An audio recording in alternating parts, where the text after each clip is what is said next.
if Karl Anthony Towns scores 25 points again tonight? It's a good sign because it means he's finding his game and his shot. It doesn't guarantee anything, though. This is going to take a team effort to continue this series. Can I just add on to that? Yeah. How is he scoring 25? Is it like What does all it look threes, like? Right. Or is it like him actually beasting people on the block? If it's the latter, you like your chances to win the game. I do. I also think he needs 10 rebounds at least. Keep a close eye on Cat. A lot of pressure on him. Jay, Derek Lively. We don't know if we're going to see him tonight. What if he returns to play in Game 5? Yeah, it just increases the probability of Dallas winning this game. It's another lob threat. Yep. And when you have, two lob threats now with Gafford and then Lively coming back, that adds a different dimension to how Minnesota needs to guard that heavy volume pick and roll action that Luka likes to put there. Plus 22 when he's on the floor. We were saving that one yesterday. You wrote that down from Wendy. Gotten kneed in the back of the head on that one play, and we haven't seen him since. Finally, audience today, Jay. Alan, how about this one? Alan, what if the Timberwolves win Game 5 tonight? Speaking of Windy, may need some counseling. He may need some laundry service as well. This poor guy's been on the road for a long time. But if they win it, it also means that Timberwolves have found their game, and maybe that Game 7 took a lot out of them and took them a little bit longer to get into this series. We'll make some picks on this as we go, but I wanted to hear from Udonis Haslem. He has been terrific, or was, as he was with us for the first 3 days of this week on Get Up, and he had this to say yesterday about Minnesota extending the series. If it goes to Game 6, I'm gonna take Minnesota? I'm gonna go with Minnesota. Okay, now we're getting If they get one more win, I'm taking the Thundercats. One more. So before I get to the touchscreen that you're going to do here in a minute, let's just pick up on that thought if I have a moment to follow up on it. You got to close these series when you have a chance to do it. A, because you don't want to give the other team momentum. B, because the Celtics are home and they are resting and they're waiting, and you run the risk of further injury and everything else. I know you believe the Mavericks are going to win the series. Mm-hmm. If Minnesota wins tonight, will you change your mind? No, I still much rather have Luka and Kyrie down the stretch when the games get close due to the experience that they both have combined. Yeah, I agree. I think, again, Minnesota home, as I said earlier, I know it's a little controversial, but you need to make sure that you win a home game in this series. You need to make sure that you establish what you did in the previous series is still legitimate, and they have to show up and win this game tonight. But if you're Dallas, you don't want to mess around because of everything you just said, Greeny. We saw it last year with Boston. You let a series go too long, you open up a lot of doors, which also includes the risk of injury. Absolutely. Look, I mean, it's a ridiculous statistic. Minnesota's 6-2 on the road in these playoffs, 3-4 at home. That said, as they try to keep this series and their season alive tonight, Jay, we talk about the big stars all the time,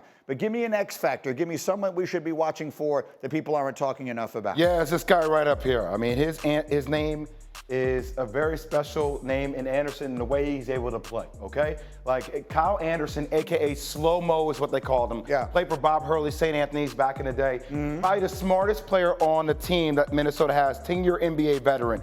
And just watch him orchestrate here. First off, watch here. Look at him clapping at the likes of Karl Anthony Towns. He's telling Karl Anthony Towns, if you don't get your ass down here in the block, look at the spacing. Why do I need to do all the thinking for you all the time? But yes, this is who he is. He's the quarterback on this team. Tells him to get down. And as Anthony Edwards drives in the gap, look at the defenders that he has here. You're going to see these numbers. 1, 2, 3 defenders. Occupies 3 defenders. Mm-hmm. And all of a sudden, he has to make a decision. He's surveying the court, okay? He's seeing the court here. So as he comes off and he sees the court, he's seeing here. Luka, you're going to have to take Rudy Gobert because Rudy Gobert is going to dive down here. And watch how he's going to start looking at Kyrie. Off the skip pass, he's going to raise his hand, and as he raises his hand here, boom, that's where you see it again, right? You see him raising his hand. As he raises his hand, you're going to see this screen right here on Kyrie Irving. And watch how he just knocks Kyrie off his feet.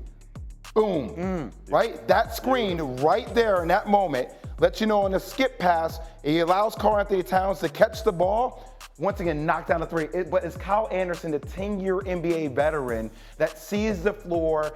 Yes, you have guys who are super athletic, right? Anthony Edwards, be athletic, make plays. Karl Anthony Towns, shoot threes, drive to the rim. I'm going to orchestrate how all this works behind the scenes. Well, it's the little things, right? I mean, those are the little things that most people don't see. It's why I love that you do these touchscreens, because those are things that most of the time we don't notice that actually wind up being the decisive factor in these games. So let's put the picks on the screen if we can, Will. What do we think is happening tonight? I see we are 2 Minnesotas and a Dallas. Boy, those logos are too similar. For They are. It's all blue. Colors are all the way through. It took me a second. My eyes not so good. Why do you like Minnesota tonight? Well, first of all, because I picked Dallas in 6, so I need this to go a little bit more, right? I want to be right. I always start with that. But I also, as I just said before, you're at home. You lost your first 2 games. You're getting your legs under you now in this series, and this is an opportunity for them to use the home crowd, the energy, and the momentum off a previous game. You made some adjustments to get a win and make this even more of a series. Is it a cat game or is it an ant game? Yes. It's absolutely both of them. I think all your stars have to show up. I think it's a big Gobert game defensively. They might have found something with what they switched defensively, but I feel like this is all hands on deck. This could be your last home game of the season. You got to make it count. Take me through how Dallas wins, Jay. You got the pick there. Tell me how you think they win. It's something we were talking about Luka potentially being the best player in the game of basketball. I know Allen has him as the best player. The one thing I do know about him, I'm telling you, he is fixated. He is myopically focused on that last missed free throw. Oh, yeah. Like, that is something Burning him. For a guy who had 28, 15, and 10, he said it at the post presser. He was like, this is on me. Yep. Like, this is all on me. And I think on the road, Minnesota is not good at home.